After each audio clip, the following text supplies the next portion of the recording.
Bien, vamos a tener una lectura en el primer libro de Samuel, capítulo 17. Es un gozo de verdad ver la iglesia llena. No es igual verla desde allá que verla desde aquí, se lo garantizo. Primer libro de Samuel, capítulo 17. Una historia muy conocida por todos nosotros, creo yo. Comenzando en el versículo 51. ¿Quién ha escuchado la historia de David y Goliat? ¿Todos? A ver, levanten la mano. ¿Quién lo ha escuchado? ¿Todos lo hemos escuchado? Alicia, ¿no? Es una historia muy conocida. Y repasando esta historia en estos días me di cuenta que hay algo que me llamó la atención y están en estos 3 versículos que vamos a leer. Primer libro de Samuel, capítulo 17, versículo 51. Entonces corrió David y se puso sobre el filisteo, y tomando la espada de él y sacándola de su vaina, lo acabó de matar y le cortó con ella la cabeza. Y cuando los filisteos vieron a su paladín muerto, huyeron. Pasemos ahora al versículo 54. Y David tomó la cabeza del filisteo y la trajo a Jerusalén, pero las armas de él las puso en su tienda. Y por último el versículo 57. Y cuando David volvía de matar al filisteo, Abner lo tomó y lo llevó delante de Saúl, teniendo David la cabeza del filisteo en su mano. Hay un factor común en estos 3 versículos, ¿no? Y es la actitud de David ante la cabeza de este gigante Goliat. Como sabemos, Dios dirigió aquella pequeña piedra en comparación con el objetivo justamente en la frente de aquel gigante. Aquel hombre tenía un casco y la abertura que había disponible para que aquella piedra calzara allí era minúscula en comparación a las proporciones del blanco. Yo soy uno de los que creo que Dios dirigió aquella piedra exactamente a la frente de Goliat para que aquel gigante cayera moribundo, porque no estaba muerto. David no perdió tiempo cuando vio caer aquel coloso, se puso sobre él, cogió la espada de aquel gigante y con su propia espada le cortó la cabeza. Algunos comentaristas argumentan que David tendría aproximadamente 20 años cuando sucedió esto. Era un hombre rubio, de hermoso parecer, y el gigante le tuvo en poco. Y lo más glorioso de esta historia es que hay una relación directa e ineludible entre David y nuestro Señor Jesucristo. Alguien dijo en una ocasión que el Antiguo Testamento está escondido, está revelado en el Nuevo, y el Nuevo Testamento está escondido en el Antiguo. Y esta es una de estas historias donde David nos muestra a nuestro glorioso Redentor. Y en cada uno de estos versículos encontramos la figura de nuestro Señor. Mire, David no tenía una espada propia. David remató a aquel gigante con la propia espada de su enemigo. Y aquí yo veo una relación directa de nuestro glorioso Salvador. El Señor Jesucristo no tenía pecado. Nuestro pecado era nuestro peor enemigo. Sin embargo, el Señor tomó esos pecados que nos eran contrarios, que nos acusaban, que nos alejaban de Dios.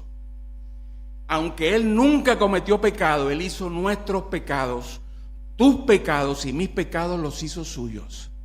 ¿Sabes tú para qué? Para cortarle la cabeza a aquel enemigo de nuestras almas que nos condenaba y nos llevaba a la perdición eterna. Génesis, en el capítulo 3, versículo 15, dice claramente: nuestro postrer Adán Esta te herirá en el calcañar, pero tú le herirás en la cabeza. Nuestro postrer Adán, Jesucristo mismo, llevó sobre su propio cuerpo nuestros pecados y toda la ira de Dios justa, para que el enemigo de nuestras almas, Satanás, fuese herido mortalmente en la cabeza, tal y cual lo hizo David con este gigante Goliat. Pero mire, no solamente David es figura de nuestro Salvador en este punto, sino que en el versículo 54 vemos cómo David toma esta cabeza y él no la deja tirada allí con grima o asco, no, él la toma y dice el versículo 54, y la trajo a Jerusalén. David no se separó de aquella cabeza. Parecía irónico.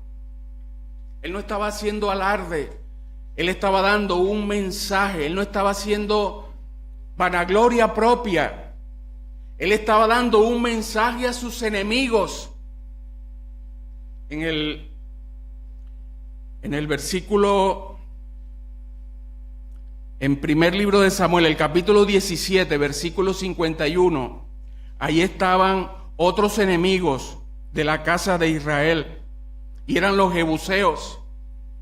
Y David sabía que había más batallas que librar, y algunos comentaristas piensan que tal vez esto era una advertencia a los enemigos que quedaban por librar, llevando la cabeza de este gigante a Jerusalén. Hermanos, mire, y aquí hay una figura preciosa de nuestro Salvador, sabiendo que nuestro Señor ha vencido. Mira, y en el apóstol Pablo dice en Colosenses capítulo 2 que Él ha exhibido públicamente a nuestros enemigos y Él ha clavado en la cruz el acta que nos era contraria. Él ha callado las bocas, como decíamos en estos días anteriores, en este mismo pasaje. Nuestro Salvador, con su muerte en la cruz, ha dado un mensaje a todos aquellos que nos quieran acusar. Cuando el enemigo nos tiente, cuando nuestra humanidad y carnalidad nos lleven tras el pecado, esperemos que no, pero puede ocurrir. Mira, veamos a nuestro Salvador glorioso levantando esta cabeza que Él mismo ha cortado, usando el pecado que nos era contrario, para callar aquellas bocas que intentan acusarnos. Nuestro Salvador ha vencido y nosotros somos más que vencedores con Él. Y por último, tenemos en el versículo 57, y cuando David volvía de matar al filisteo, Abner, el general del ejército de Israel, lo tomó y lo llevó delante de Saúl. Qué preciosa figura tenemos aquí de la exaltación eterna y gloriosa y futura de nuestro Salvador Jesucristo. Mire, nuestro postrer Adán, el Señor Jesucristo, venció el pecado, la muerte y al diablo como hombre. ¿Habían escuchado eso ustedes alguna vez? Porque Él como hombre nunca dejó de ser Dios. Él fue y es el hombre perfecto. Cuando el diablo le tentó en aquel desierto en Mateo capítulo 4, Él le dijo: di que estas piedras se conviertan en pan. ¿Era acaso una falacia de nuestro enemigo, nuestro adversario? No, Él sabía que Él tenía delante de sus ojos al hombre perfecto, pero también al Dios que era capaz de transformar aquellas piedras en pan, porque Él sabía que el Señor estaba hambriento. Mira, pero Él se sostuvo como el hombre perfecto. Él no fracasó como lo hizo Adán en el huerto del Edén. Mira, y un día Él fue y será exaltado a la misma presencia del rey como fue David. David fue llevado delante de Saúl, delante del rey. Y mire, esto lo dice el escritor a los Hebreos, capítulo 8, versículo 1. Mire lo que dice allí. Ahora bien, el punto principal es lo que venimos diciendo. Es que tenemos tal sumo sacerdote, el cual se sentó a la diestra del trono de la majestad en los cielos. Y sentarse al lado del trono no es solamente una conclusión de la obra, que la obra está concluida, sino también que Dios le ha dado a él toda la autoridad como el hombre perfecto. Mire, hay un cántico que dice que en el cielo un hombre entró y es allá representante de aquellos a los cuales él salvó. Hermanos, demos gloria a nuestro Salvador perfecto, como hemos cantado y como hemos escuchado. Él es nuestro Redentor, nuestro David. Él ha vencido a las huestes de maldad que nos eran contrarias. Y en Él y en esta mañana podemos gozarnos en torno a los memoriales que tenemos por delante para alabar y bendecir su nombre. Gloria sea a nuestro glorioso Salvador. Amén.